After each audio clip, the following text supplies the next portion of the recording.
Chapter 13. An Unexpected Meeting.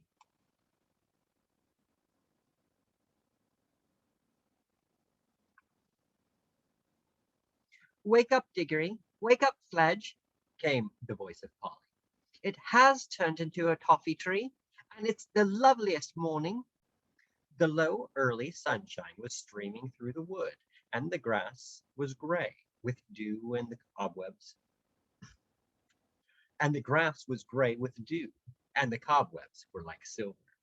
Just beside them was a little, very dark wooded tree, about the size of an apple tree. The leaves were whitish and rather papery, like the herb called honesty, and it was loaded with little brown fruits that looked rather like dates. Hooray! Said Diggory. But I'm going to have a dip first. He rushed through a flowering thicket or two down to the river's edge. Have you ever bathed in a mountain river that is running in shallow cataracts over red and blue and yellow stones with the sun on it? It is as good as the sea, in some ways almost better. Of course, he had to dress again without drying, but it was well worth it. When he came back, Polly went down and had her bathe. At least, she said that was what she'd been doing. But we know she was not much of a swimmer, and perhaps it is best not to ask too many questions. Fledge visited the river too, but he only stood in midstream, stooping down for a long drink of water, and then shaking his mane and neighing several times. Polly and Diggory got to work on the toffee tree. The fruit was delicious, not exactly like toffee, softer for one thing, and juicy, but like fruit which reminded one of a toffee. Fledge also made an excellent breakfast. He tried one of the toffee fruits and liked it, but said he felt more like grass at that hour in the morning. Then, with some difficulty, the children got on his back, and the second journey began. It was even better than yesterday, partly because everyone was feeling so fresh, and partly because the newly risen sun was at their backs, and, of course, everything looks nicer when the light is behind you. It was a wonderful ride. The big snowy mountains rose above them in every direction. The valleys, far beneath them, were so green, and all the streams which tumbled down from the glaciers into the main river were so blue that it was like flying over gigantic pieces of jewelry. They would have liked this part of the adventure to go on longer than it did.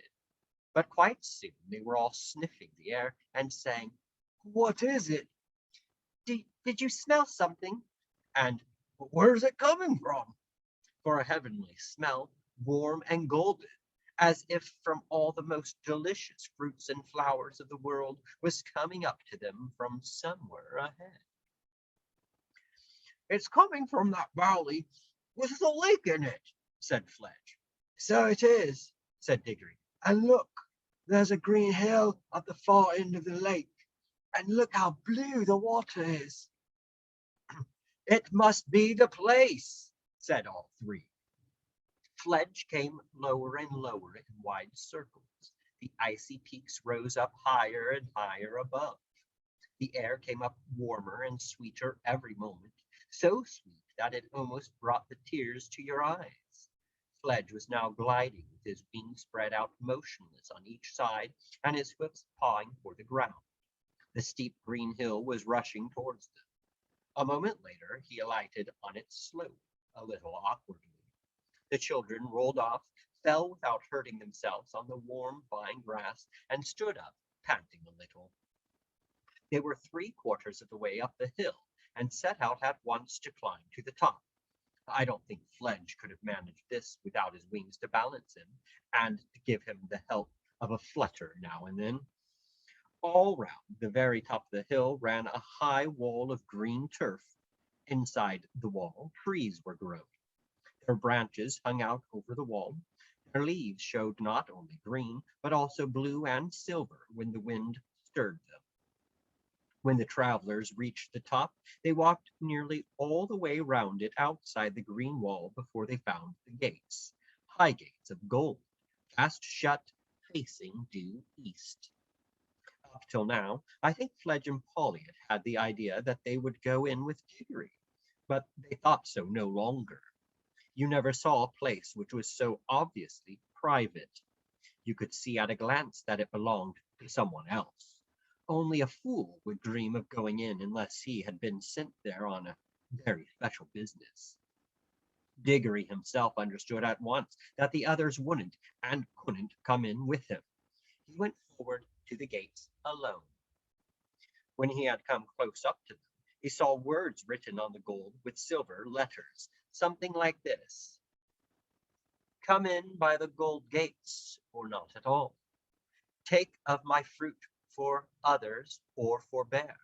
For those who steal, or those who climb my wall, shall find their heart's desire, and find despair."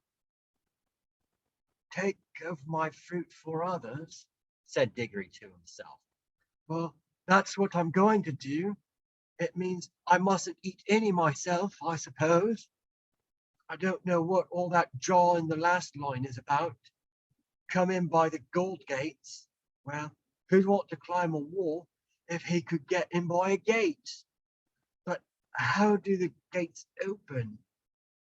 He laid his hand on them, and instantly they swung apart, opening inwards, turning on their hinges without the least noise. Now that he could see into the place, it looked more private than ever. He went in very solemnly, looking about him. Everything was very quiet inside. Even the fountain which rose near the middle of the garden made only the faintest sound. The lovely smell was all round him. It was a happy place, but very serious. He knew which was the right tree at once, partly because it stood in the very center, and partly because the great silver apples with which it was loaded shone so and cast a light of their own down on the shadowy places where the sunlight did not reach. He walked straight across to it, picked an apple, and put it in the breast pocket of his Norfolk jacket, but he couldn't help looking at it and smelling it before he put it away. It would have been better if he had not. A terrible thirst and hunger came over him, and a longing to taste that fruit. He put it hastily into his pocket, but there were plenty of others. Could it be wrong to taste one? After all, he thought, the notice on the gate might not have been exactly an order. It might have only been a piece of advice. And who cares about advice? Or even if it were an order, would he be disobeying it by eating an apple? He had already obeyed the part about taking one for others. While he was thinking of all this, he happened to look up through the branches towards the top of the tree. There, on a branch above his head, a wonderful bird was roosting. I say roosting because it seemed almost asleep, perhaps not quite. The tiniest slit of one eye was open. It was larger than an eagle, its breast saffron, its head crested with scarlet, and its tail purple. And it just shows, Said Diggory afterwards, when he was telling the story to others, that you can't be too careful in these magical places. You never know what may be watching you. but I think Diggory would not have taken an apple for himself in any case. Things like "do not steal" were, I think, hammered into boys' head a good deal harder in those days than they are now. Still, we can never be certain. Diggory was just turning to go back to the gate when he stopped to have one last look around. He got a terrible shock. He was not alone. There, only a few yards away from him, stood the witch. She was just throwing away the core of an apple which she had eaten. The juice was darker than you would expect, and had made a horrid stain round her mouth.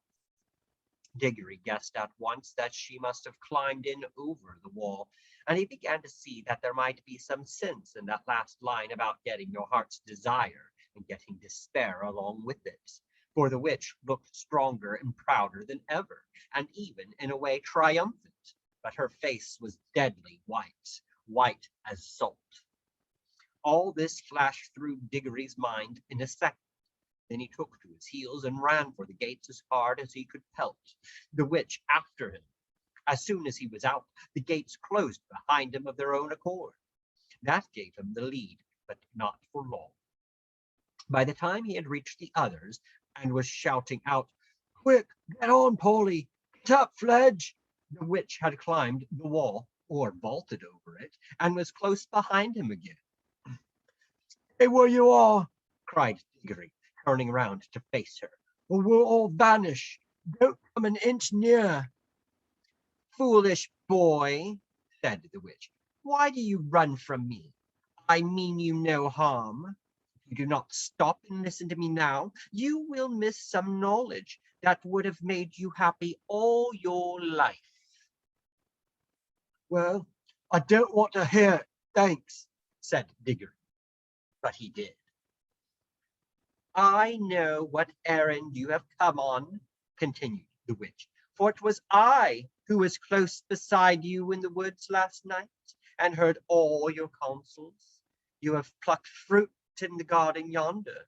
You have it in your pocket now, and you are going to carry it back untasted to the lion for him to eat, for him to use. You simpleton, do you know what that fruit is? I will tell you. It is the apple of youth, the apple of life. I know, for I have tasted it, and I feel already such changes in myself. I know I shall never grow old or die. Eat it, boy, eat it, and you and I will both live forever and be king and queen of this whole world, or of your world, if we decide to go back there. No thanks, said Diggory. I don't know that I care much about living on and on after everyone I know is dead. I'd rather live an ordinary time and die and go to heaven. But what about this mother of yours, whom you pretend to love so? What's she got to do with it? said Diggory. Do you not see, fool, that one bite of that apple would heal her? You have it in your pocket. We are here by ourselves, and the lion is far away. Use your magic and go back to your own world. A minute later, you can be at your mother's bedside, giving her the fruit. 5 minutes later, you will see the color coming back to her face. She will tell you the pain is gone. Soon she will tell you she feels stronger. Then she will fall asleep. Think of that. Hours of sweet natural sleep without pain, without drugs. Next day, everyone will be saying how wonderfully she has recovered. Soon she will be quite well again. All will be well again. Your home will be happy again. You will be like other boys. Oh, Gasped Diggory, as if he had been hurt, and put his hand to his head, for he now knew that the most terrible choice lay before him. What has the lion ever done for you that you should be his slave? Said the witch. What can he do to you once you are back in your own world?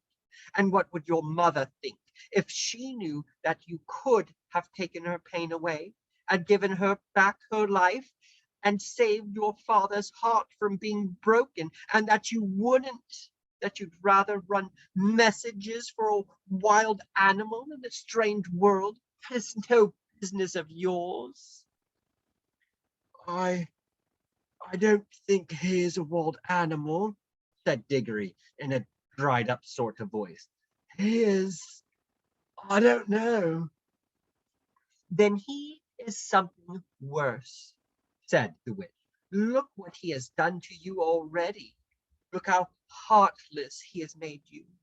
That is what he does to everyone who listens to him. Cruel, pitiless boy, you would let your own mother die rather than— Oh, shut up, said the miserable Diggory, still in the same voice. Do you think I don't see? But I promised. Ah, but you didn't know what you were promising, and no one here can prevent you. Mother herself, Said Diggory, getting the words out with difficulty. wouldn't like it. Awfully strict about keeping promises and not stealing and all that sort of thing. She'd tell me not to do it, quick as anything, if she was here. But she need never know, said the witch, speaking more sweetly than you would have thought anyone with so fierce a face could speak. You wouldn't tell her how you got the apple? Your father need never know. No one in your world need know anything about this whole story. You needn't take the little girl back with you, you know. That was where the witch made her fatal mistake. Of course, Diggory knew that Polly could get away by her own ring as easily as he could get away by his, but apparently the witch didn't know this, and the meanness of the suggestion that he should leave Polly behind suddenly made all the other things the witch had been saying to him sound false and hollow. And even in the midst of all his misery, his head suddenly cleared, and he said in a different and much louder voice, Look here, where do you come into all this? Why are you so precious fond of my mother all of a sudden? What's it got to do with you? What's your game? Good for you, Diggs, whispered Polly in his ear. Quick, get away now. She hadn't dared to say anything all through the argument because, you see, it wasn't her mother who was dying. Up then, Said Diggory, heaving her onto Fledge's back, and then scrambling up as quickly as he could. The horse spread its wings. Go then, fools, called the witch. Think of me, boy, when you lie old and weak and dying, and remember how you threw away the chance of endless youth. It won't be offered you again. They were already so high that they could only just hear her, nor did the witch waste any time gazing up at them. They saw her set off northward down the slope of the hill. They had started early that morning, and what happened in the garden had not taken very long, so that Fledge and Polly both said they would easily get back to Narnia before nightfall. Diggory never spoke on the way back, and the others were shy of speaking to him. He was very sad, and he wasn't even sure all the time that he had done the right thing. But whenever he remembered the shining tears in Aslan's eyes, he became sure. All day Fledge flew steadily with untiring wings, eastward with the river to guide him, through the mountains and over the wild wooded hills, and then over the great waterfall, and down to where the woods of Narnia were darkened by the shadow of the mighty cliff, till at last, when the sky was growing red with sunset behind them, he saw a place where many creatures were gathered together by the riverside. And soon he could see Aslan himself in the midst of them. Fledge glided down, spread out his 4 legs, closed his wings, and landed canter.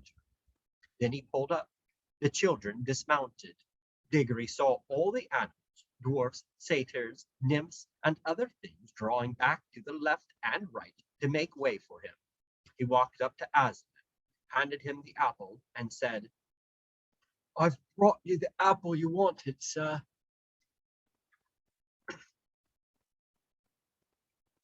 Chapter 14, The Planting of the Tree.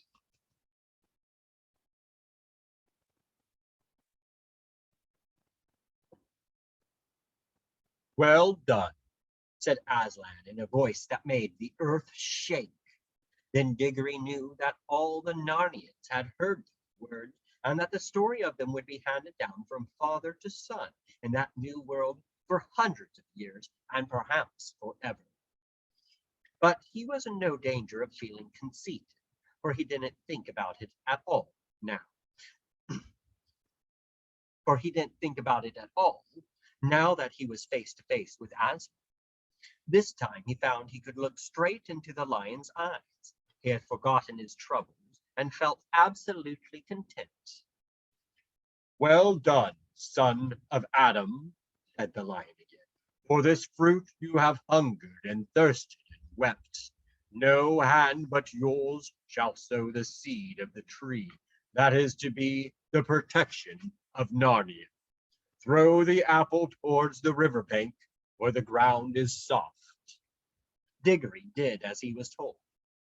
Everyone had grown so quiet that you could hear the soft thump where it fell into the mud. It is well thrown, said Aslan. Let us now proceed to the coronation of King Frank of Narnia and Helen, his queen. The children now noticed these two for the first time. They were dressed in strange and beautiful clothes, and from their shoulders rich robes flowed out behind them, to where 4 dwarfs held up the king's train and 4 river nymphs the queen's. Their heads were bare, but Helen had let down her hair, and it made a great improvement in her appearance. But it was neither hair nor clothes that made them look so different from their old selves. Their faces had a new expression, especially the king's. All the sharpness and cunning and quarrelsomeness which he had picked up as a London cabby seemed to have been washed away, and the courage and kindness which he had always had were easier to see. Perhaps it was the air of the young world that had done it, or talking with Aslan, or both. Upon my word, whispered Fledge to Polly, my old master's been changed nearly as much as I have. Why, he's a real master now. Yes, but don't buzz in my ear like that, said Polly. It tickles so. Now, said Aslan, some of you undo that tangle you have made with those trees, and let us see what we shall find there. Diggory now saw that where 4 trees grew close together, their branches had all been laced together or tied together with switches so as to make a sort of cage. The 2 elephants with their trunks and a few dwarfs with their little axes soon got it all undone. There were 3 things inside. One was a young tree that seemed to be made of gold. The second was a young tree that seemed to be made of silver. But the third was a miserable object in muddy clothes sitting hunched up between them. Gosh, Whispered Diggory. Uncle Andrew. To explain all this, we must go back a bit. The beasts, you remember, had tried planting and watering him. When the watering brought him to his senses, he found himself soaking wet, buried up to his thighs in earth, which was quickly turning into mud, and surrounded by more wild animals than he had ever dreamed of in his life before. It is perhaps not surprising that he began to scream and howl.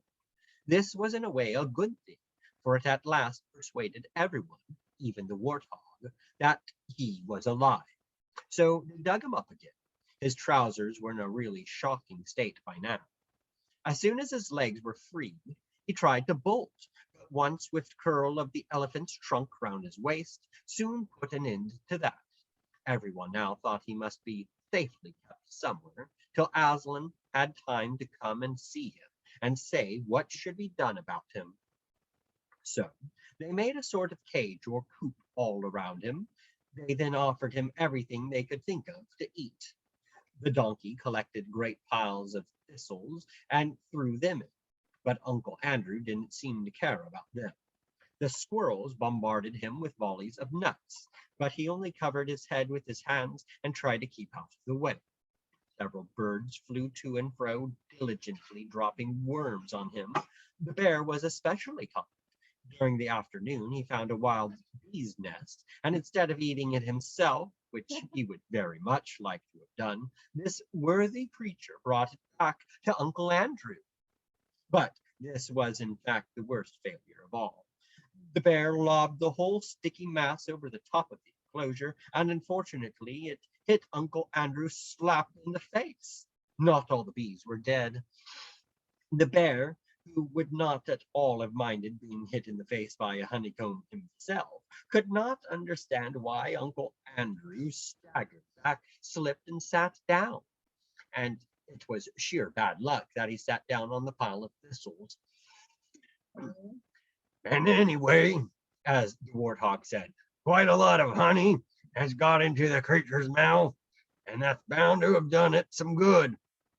They were really getting quite fond of their strange pet, and hoped that Aslan would allow them to keep it.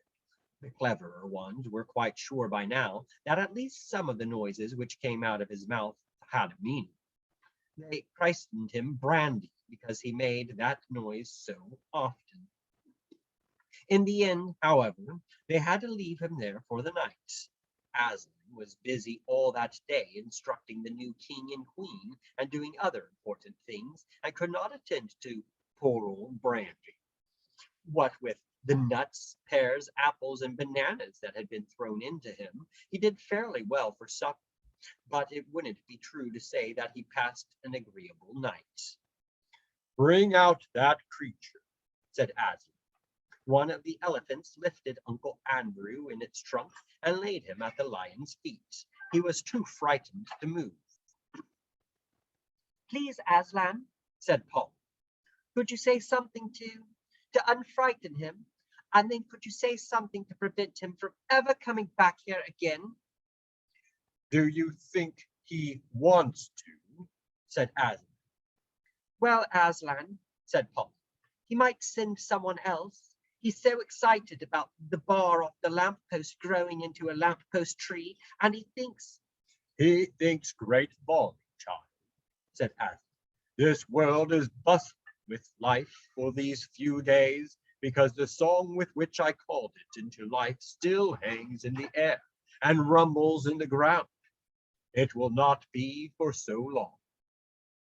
But I cannot tell that to this old sinner, and I cannot comfort him either. He has made himself unable to hear my voice. If I spoke to him, he would hear only growlings and roaring. O Adam's sons, how cleverly you defended yourselves against all that might do you good. But I will give him the only gift he is still able to receive. He bowed his great head rather sadly and breathed into the magician's terrified face. Sleep, he said. Sleep and be separated for some few hours from all the torments you have devised for yourself. Uncle Andrew immediately rolled over with closed eyes and began breathing peacefully. Carry him aside and lay him down, said Aslan. Now, dwarfs, show your smithcraft.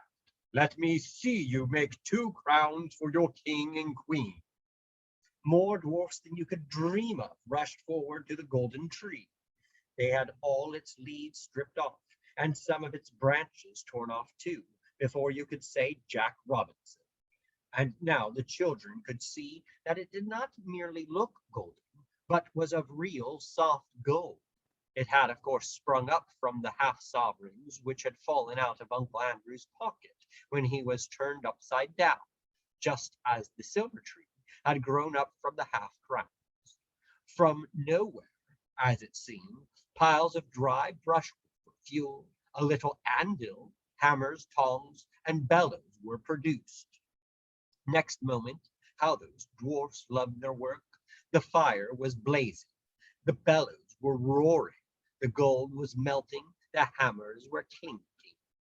2 moles, whom Aslan had set to dig, which was what they liked best, earlier in the day, poured out a pile of precious stones at the dwarf's feet.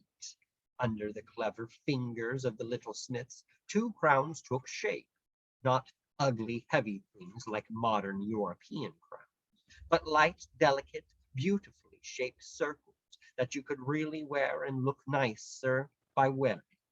The king's was set with rubies, and the queen's with emeralds.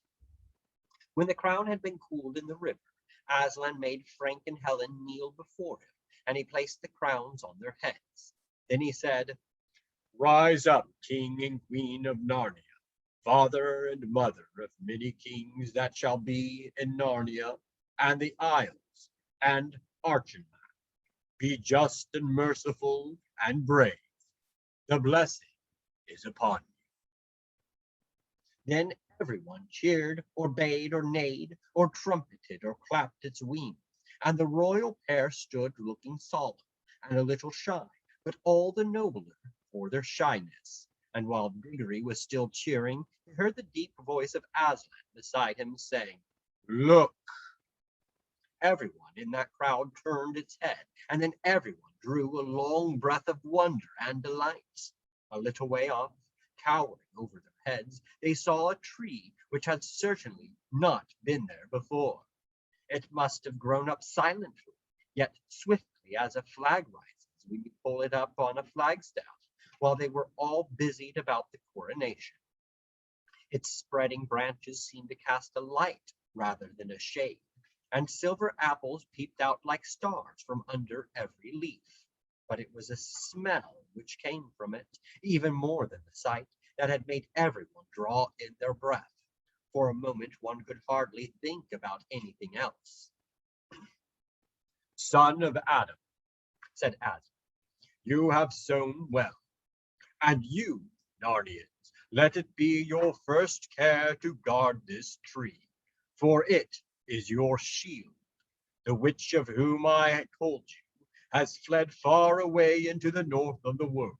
She will live on there, growing stronger in dark magic. But while that tree flourishes, she will never come down into Narnia. She dare not come within 100 miles of the tree, for its smell, which is joy and life and health to you, is death and horror and despair to her." Everyone was staring solemnly at the tree when Aslan suddenly swung round his head, scattering golden gleams of light from his mane as he did so, and fixed his large eyes on the children. "What is it, children?" he said, for he caught them in the very act of whispering and nudging one another. Oh, Aslan, sir, said Diggory, turning red. I forgot to tell you. The witch has already eaten one of those apples, one of the same kind that tree grew from.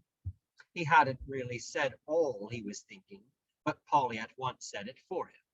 Diggory was always much more afraid than she of looking a fool.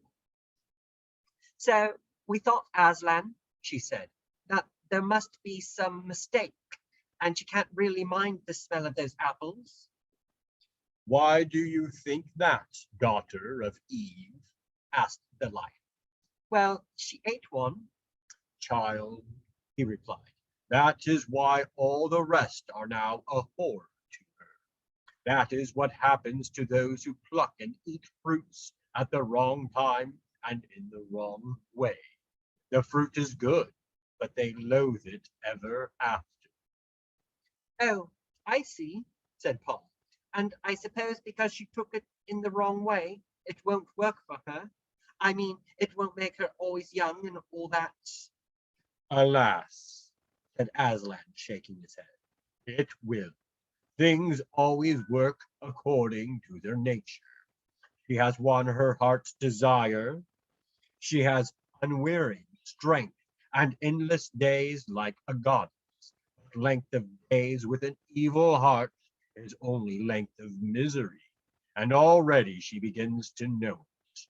All get what they want. They do not always like it."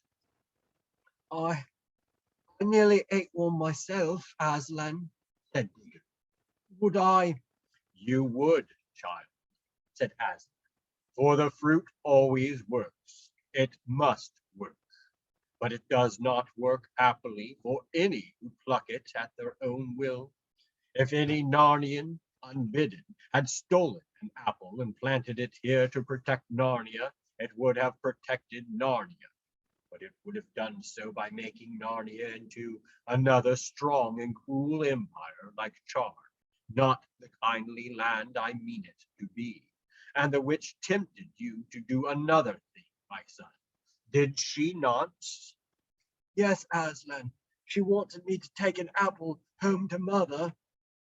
"Understand then that it would have healed her, but not to your joy or hers. The day would come when both of you and she would have looked back and said it would have been better to die in that illness." And Digger could say nothing, for tears choked him, and he gave up all hopes of saving his mother's life. But at the same time, he knew that the lion knew what would have happened, and that there might be things more terrible even than losing someone you love to death. But now Aslan was speaking again, almost in a whisper. That is what would have happened, child, with a stolen apple. It is not what will happen now. What I give you now will bring joy. It will not, in your world, give endless life, but it will heal. Go, pluck her apple from your tree. For a second, Diggory could hardly understand. It was as if the whole world had turned inside out and upside down. And then, like someone in a dream, he was walking across to the tree, and the king and queen were cheering him, and all the creatures were cheering too. He plucked the apple and put it in his pocket. Then he came back to Aslan. Please, He said may we go home now? he had forgotten to say, Thank you. but he meant it, and Aslan understood.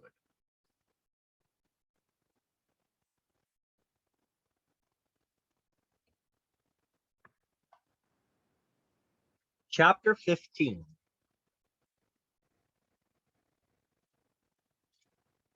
The end of this story and the beginning of all the others. You need no rings when I am with you, said the voice of Aslan. The children blinked and looked about them. They were once more in the wood between the worlds. Uncle Andrew lay on the grass, still asleep. Aslan stood beside them. Come, said Aslan. It is time that you went back. But there are two things to see first, a warning and a command. Look here, children. They looked and saw a little hollow in the grass with a grassy bottom, warm and dry. When you were last here, said Aslan, that hollow was a pool, and when you jumped into it, you came to the world where a dying sun shone over the ruins of Char. There is no pool now. That world is ended, as if it had never been. Let the race of Adam and Eve take warning. Yes, Aslan, Said both the children, but Polly added, But we're not quite as bad as that world, are we, Aslan? Not yet, daughter of Eve, he said, not yet, but you are growing more like it. It is not certain that some wicked one of your race will not find out a secret as evil as the deplorable word and use it to destroy all living things. And soon, very soon, before you are an old man and an old woman, great nations in your world will be ruled by tyrants who care no more for joy and justice and mercy than the Empress Jadis. Let your world beware. That is the warning. Now for the command. As soon as you can, take from this uncle of yours his magic rings and bury them so that no one can use them again. Both the children were looking up into the lion's face as he spoke these words, and all at once, they never knew exactly how it happened, the face seemed to be a sea of tossing gold in which they were floating, and such a sweetness and power rolled about them and over them and entered into them that they felt they had never really been happy or wise or good or even alive and awake before.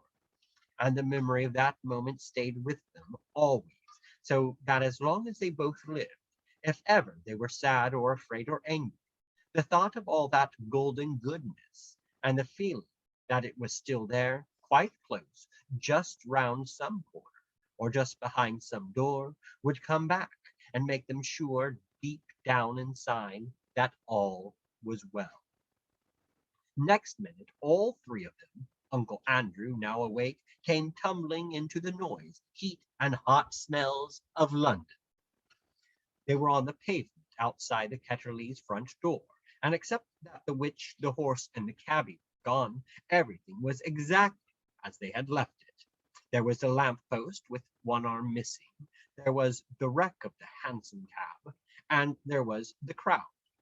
Everyone was still talking, and people were kneeling beside the damaged policeman, saying things like, He's coming round. or "How do you feel now, old chap?" Or the ambulance will be in a jiffy. Great Scott, thought Diggory. I believe the whole adventure's taken no time at all. Most people were wildly looking round for Jadis and the horse. No one took any notice of the children, for no one had seen them go, or noticed them coming back. As for Uncle Andrew, between the state of his clothes and the honey on his face, he could not have been recognized by anyone. Fortunately, the front door of the house was open, and the housemaid was standing in the doorway, staring at the fun. What a day that girl was having!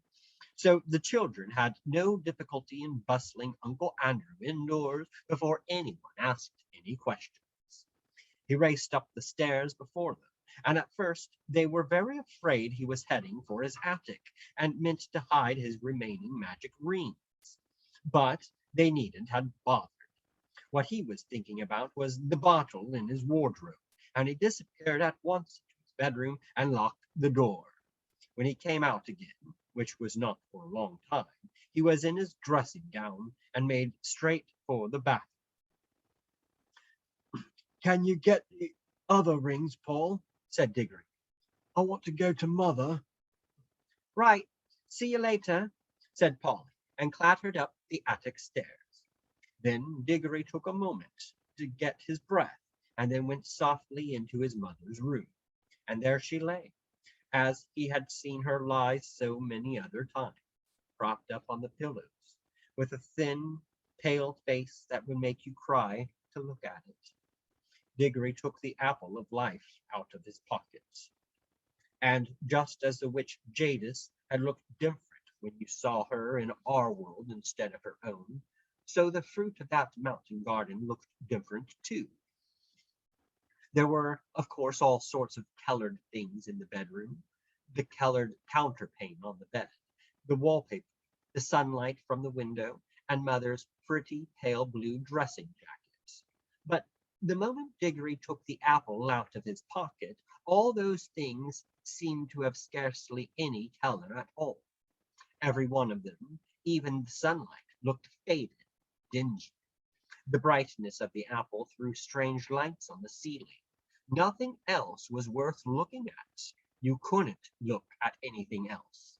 And the smell of the apple of youth was as if there was a window in the room that opened on heaven. Oh, darling, how lovely, said Diggory's mother. You will eat it, won't you? Please, said Diggory.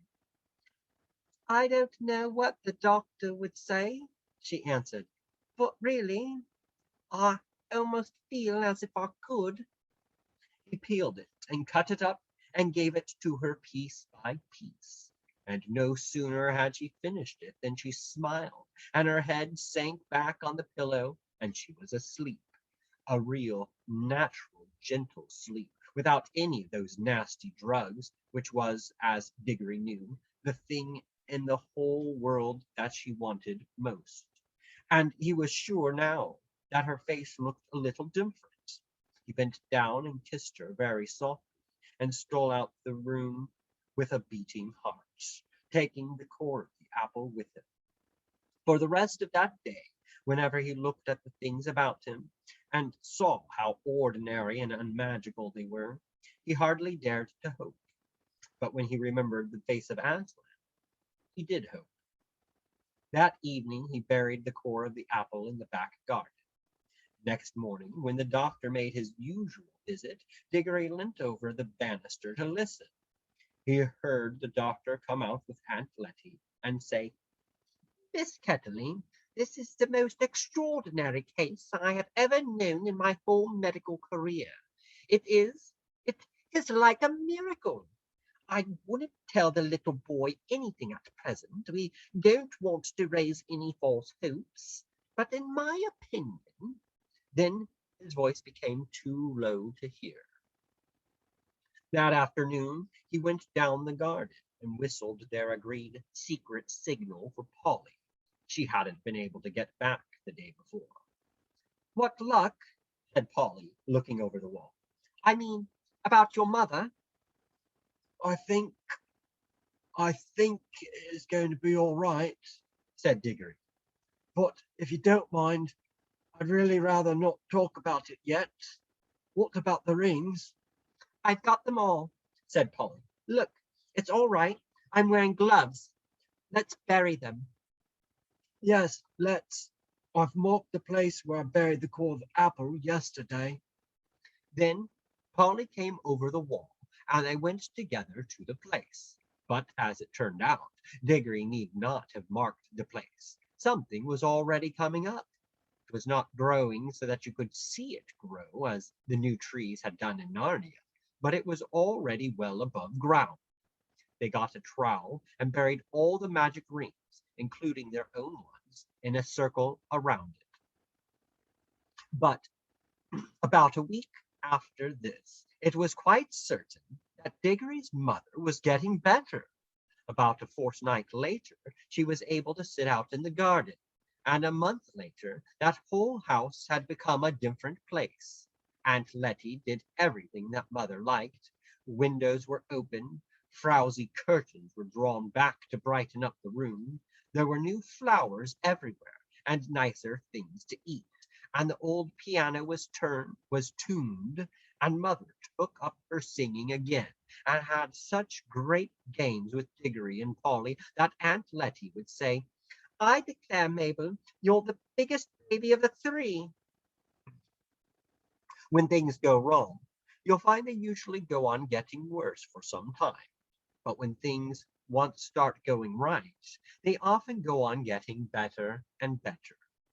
After about 6 weeks of this lovely life, there came a long letter from father in India, which had wonderful news in it. Old great Uncle Kirk had died, and this meant, apparently, that father was now very rich. He was going to retire and come home from India forever and ever, and the great big house in the country, which Diggory had heard of all his life and never seen, would now be their home.